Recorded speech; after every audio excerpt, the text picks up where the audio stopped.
Si tu souhaites faire un troisième pilier, mais tu ne sais pas si tu dois faire en banque ou en assurance, qu'est-ce qui te rapportera concrètement plus d'argent une fois que tu seras arrivé à la retraite, c'est exactement ce qu'on va voir dans cette vidéo. Je vais te montrer un schéma pour te montrer si tu alloues de l'argent à un troisième pilier bancaire ou assurance, qu'est-ce qu'il en advient à la retraite, un petit peu les avantages, inconvénients que tu vas avoir sur la partie bancaire et la partie assurance, et c'est vraiment ce qu'on va pouvoir voir dans cette vidéo. Si tu ne me connais pas, je m'appelle Jérémy. Alors je te rassure, je suis pas conseiller financier, courtier ou autre, donc j'ai aucun intérêt à te montrer soit la partie bancaire, mettre en avant la partie assurance. C'est vraiment mon avis de manière 100% neutre et transparente.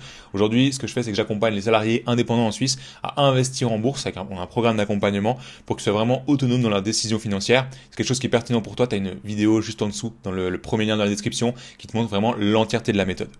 Du coup, concrètement, comment on va fonctionner un petit peu pour voir cette partie distinction en banque et assurance. Ici, je vais juste prendre du coup la ligne, comme ça on va pouvoir juste mettre une distinction entre la partie banque et assurance à droite. Donc le but, on va juste déjà dans un premier temps, on va partir avec un investissement de 1000 francs.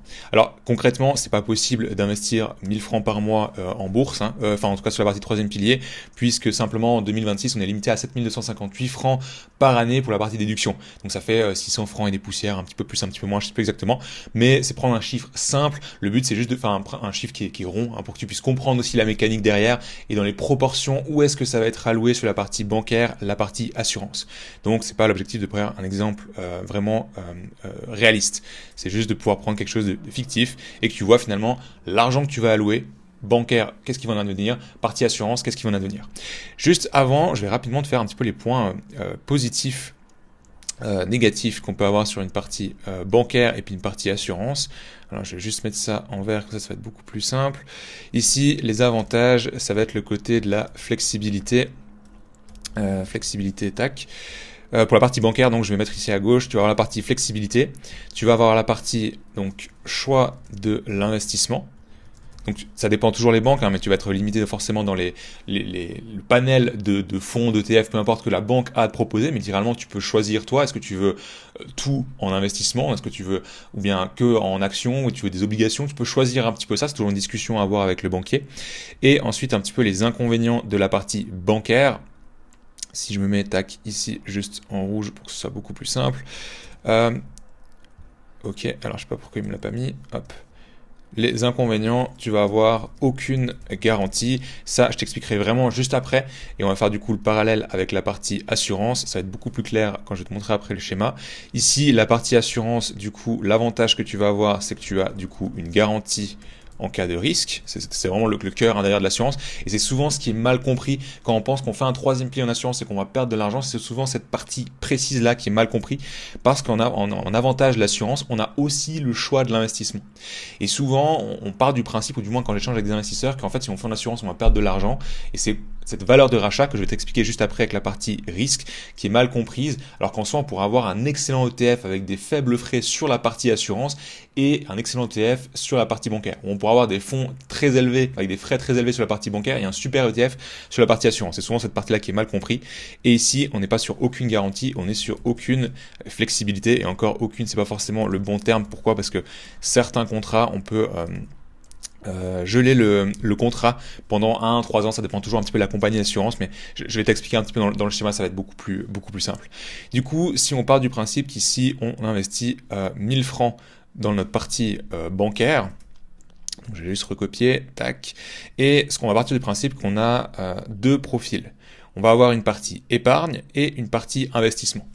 Pourquoi ? Parce que alors, tu as la possibilité évidemment de mettre toute la partie en épargne. Je vais juste tac épargne et puis ici investissement. Alors je suis désolé, c'est pas des fois évident de tout écrire en même temps que j'explique. Tac. Pourquoi ? Parce que ça dépend toujours en fonction de ton âge, de ta situation, de ta capacité à prendre des risques. T'as peut-être pas envie de ces 1000 francs les faire travailler entièrement en bourse. Donc ça dépend vraiment de ta situation, c'est très personnel là-dessus, et je t'inviterai à regarder sur la chaîne YouTube, on a pas mal de vidéos qui montrent un peu le côté rationnel, émotionnel de l'investisseur, qui te permet vraiment de déterminer cette partie-là. Mais imaginons qu'aujourd'hui tu vas sur un profil 50-50, donc on est 50% épargne, 50% du coup investissement. Donc je t'apprends rien, si on a un investissement de 1000 francs à la base, du coup ça nous fait 500 francs d'épargne et ça nous fait 500 francs sur la partie investissement. Donc, il y a 500 francs qui vont être juste stockés sur un compte bancaire un petit peu face à l'inflation et 500 francs qui vont être investis. Maintenant, ces 500 francs, ce que je t'expliquais avant, c'est que tu as encore la possibilité de les allouer selon différents actifs. C'est-à-dire que tu peux évidemment... Alors attends, je vais juste mettre... Hop, là ça va être beaucoup plus simple. Ici, on va mettre des actions en bourse. Ici, on va mettre des obligations, par exemple. Et ici, on va mettre de l'or, typiquement. Voilà. Alors, tu peux avoir évidemment la totalité de ton fonds qui sera investi en actions. Imaginons que tu es jeune, que tu es conscient que voilà, investissement en actions, c'est quand même un petit peu plus risqué. Tu vas avoir plus de rendement, mais c'est aussi plus risqué, mais tu veux le mettre. C'est complètement OK d'avoir un peu ce scénario où tu as 1000 francs, 500 francs épargnés, 500 francs investis, 500 francs en actions. Mais tu pourrais aussi, dépendre de nouveau du profil de risque, etc., avoir 50% du coup en actions. Donc, en l'occurrence, ici, tu aurais 250 francs qui serait alloué sur la partie action. Ici, tu aurais peut-être 30% sur la partie obligation et 20% sur la partie or. Alors, je ne vais pas m'embêter à faire les calculs. Je pense qu'après les proportions, c'est assez simple à comprendre. Pourquoi on mettrait en fait des obligations et de l'or? Tout simplement parce que c'est des actifs qui sont moins volatiles. Donc, tu vas avoir moins de rendement, c'est une certitude, mais tu vas aussi prendre moins de risques. Et toute cette partie-là, cette configuration, quand on regarde un petit peu, quand on dézoome un petit peu ce schéma de finalement cet argent-là, la question c'est comment tu l'alloues dans ton contrat, enfin c'est pas un contrat, mais dans ton troisième pilier en banque, ben tu peux suivre un petit peu ce schéma. Sur la partie épargne, investissement, puis ensuite la partie investissement, ben quelles sont les classes d'actifs. Et évidemment, tu pourrais supprimer en fait, je vais juste mettre, tac, en rouge, on pourrait supprimer en fait cette branche de sorte à ce que tu n'aies que 1000 francs qui partent en investissement et tu pourrais supprimer ces branches de sorte à ce que tu n'aies que 1000 francs qui partent sur la partie action. Ça c'est totalement possible et ça dépend tout en fait cette sorte d'arbre un petit peu cette configuration de ton profil, ta capacité à prendre des risques. Donc ça c'est vraiment pour la partie bancaire, c'est-à-dire que tout ce que tu vas mettre, donc les 1000 francs vont être directement investis, mais tu vas avoir aucune garantie si justement tu vas avoir une maladie ou un accident ou malheureusement un décès. Et là c'est toute la partie qu'on va pouvoir voir sur l'assurance, la distinction. Où est-ce qu'il va y avoir une branche supplémentaire, et c'est cette branche supplémentaire qui est souvent mal comprise en disant on perd de l'argent avec l'assurance, alors qu'en fait factuellement l'investissement ici, si je te prends tac, là on va mettre un fonds à 1,3% de frais, ce qui est vraiment cher. Alors s'il me laisse juste volontiers, bon ok super, s'il me laisse juste prendre bon c'est pas toujours évident, frais tac en rouge, ouais s'il te plaît. Ok, donc ça c'est pour le... Ouais, bon, c'est pas évident de juste faire les schémas en même temps que j'explique. Mais donc ici, sur la partie investissement, on pourra avoir un fonds avec 1,3% de frais. Pourquoi? Ça va dépendre en fait de la banque sur laquelle tu as choisi de faire cet investissement. Alors des banques vont avoir des fonds, des banques vont avoir des ETF. Cette partie-là, distinction banque, fonds, ETF, c'est pas très clair pour toi. J'ai vraiment fait une vidéo où je te montre vraiment la distinction, pourquoi c'est plus intéressant de se diriger vers des ETF que des frais, que des fonds par rapport aux frais. Maintenant, si je reprends la partie assurance, on va prendre exactement le même scénario. Donc, on a de nouveau 1000 francs à investir. Je vais mettre un petit peu plus à droite, sinon on n'aura pas la place. Tac. Donc, on a 1000 francs à investir. On va revenir du coup sur notre arbre où on a de nouveau une partie épargne, une partie investissement. Et ici, on va rajouter une troisième branche. Et c'est vraiment cette troisième branche qui va faire la distinction. Ici, donc, alors peut-être juste copier-coller de ce qui est là-bas. Ça va être plus simple. Épargne. Du coup, ça va être ici. Investissement, ça va être ici. Et puis ensuite, la troisième branche, ça va être du coup ce qu'on appelle le risque. Pourquoi le risque? Une assurance, c'est du coup dans le titre, c'est vraiment tu vas payer pour couvrir un risque. Et c'est l'équivalent de ta voiture. Littéralement, tu payes une assurance pour ta voiture parce que si tu l'applies, tu l'envoies dans un mur, quelqu'un te rentre dedans, et ben t'es remboursé. Enfin, du moins les réparations sont remboursées. C'est le même principe, sauf que ça va être un risque sur ta vie. C'est-à-dire que si demain tu as un accident de ski, de moto, peu importe, que tu finis en chaise roulante, que tu peux malheureusement plus travailler jusqu'à la fin de ta vie, en fait c'est l'assurance qui va venir déjà, alors ça dépend comment tu as construit un petit peu ton contrat d'assurance, mais qui va pouvoir verser ce qu'on appelle une RIG, une rente en cas d'incapacité de gain, donc ça va être une sorte de complément de salaire tous les mois, ou alors, et ça c'est plutôt dans tous les contrats, la libération des primes. C'est-à-dire que la partie ici, c'est l'assurance qui va t'alimenter finalement ta retraite. C'est pour ça que je te disais ici, tu n'as vraiment aucune flexibilité, parce que c'est un contrat, tu es engagé sur 20, 30 ans, peu importe, ça dépend de ton âge aujourd'hui, mais tu vas avoir du coup une garantie, c'est-à-dire que peu importe ce qui t'arrive dans la vie, tu vas avoir au moins cette sérénité de, ok, maladie, accident ou décès, si je suis marié, j'ai des enfants, etc., il y a aussi un bien immobilier, au moins je sais que c'est garanti. Donc de nouveau, c'est le même principe, tac, je vais juste mettre... Alors les proportions, je vais les mettre un petit peu différemment. Ici, on va mettre 45% pour la partie épargne, on va mettre 45% pour la partie investissement, et puis du coup, on va laisser les 10% ici pour la partie risque. Je vais m'expliquer pourquoi j'ai mis 10% ici. Là, c'est ce que tu vas pouvoir sélectionner exactement comme ici, c'est-à-dire épargne, investissement, c'est vraiment comment toi tu te sens selon ton profil de risque. C'est-à-dire quel horizon de temps tu as, quel émotionnel par rapport aux investissements, ta situation vraiment rationnelle aujourd'hui. Ça va vraiment te permettre de déterminer ta partie profil de risque. Maintenant, les 10% ici, pourquoi je les ai mis là? Alors 10%, c'est vraiment une... faut pas le prendre un titre très factuel, hein, c'est juste à titre indicatif. Pourquoi? Parce que ça va dépendre en fait de ta situation de santé.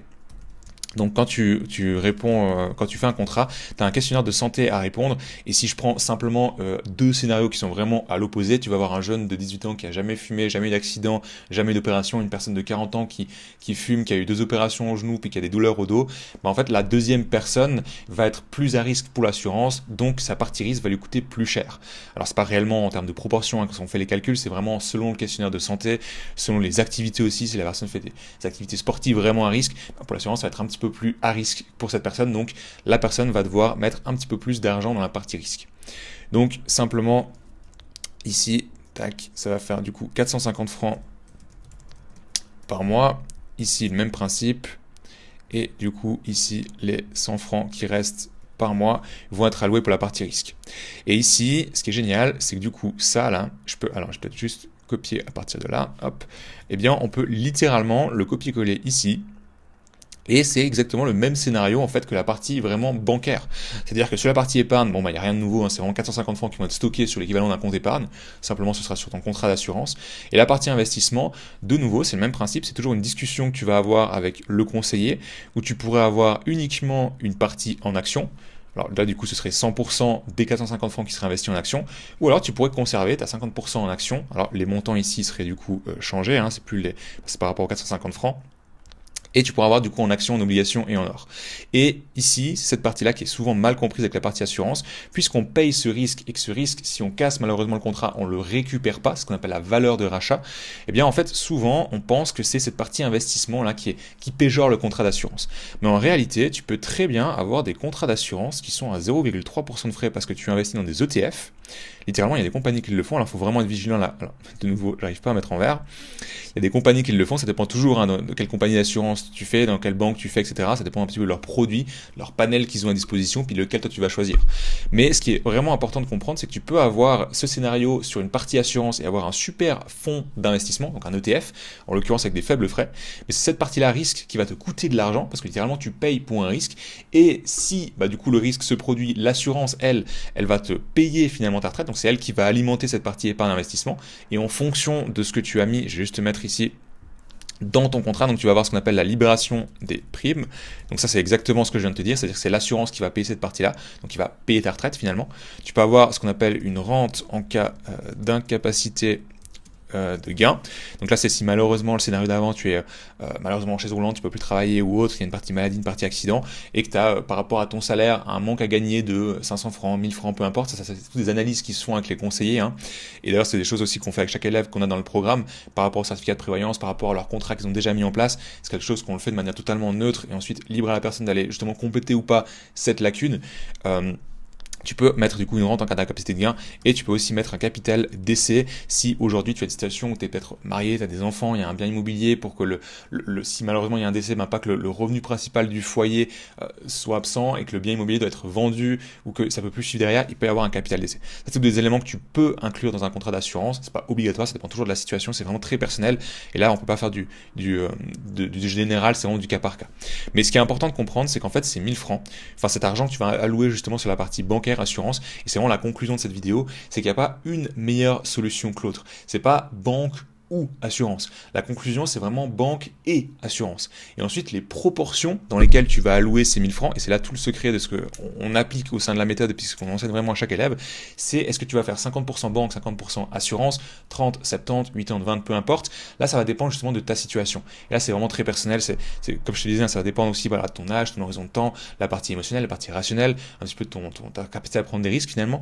Aussi ta situation est-ce que tu es marié, tu as des enfants, est-ce que tu es indépendant? Ça, Ça, c'est vraiment quelque chose d'important. Est-ce que tu es salarié? Est-ce que tu as un bien immobilier? Est-ce que c'est une résidence principale? Enfin, c'est vraiment tout un panel de questions, de checklist qui va faire. Est-ce que tu vas peut-être privilégier la partie assurance et puis un tout petit peu moins sur la partie bancaire, ou justement l'opposé? Parce que la partie ici bancaire, si t'arrive rien, tout l'argent tu l'as maximisé pour la partie retraite. Par contre, si t'arrive quelque chose, tu n'auras rien, tu n'auras plus que, entre guillemets, ce que tu auras investi sur la partie bancaire pour ta retraite. Donc si tu coupes les vannes, il n'y a plus rien.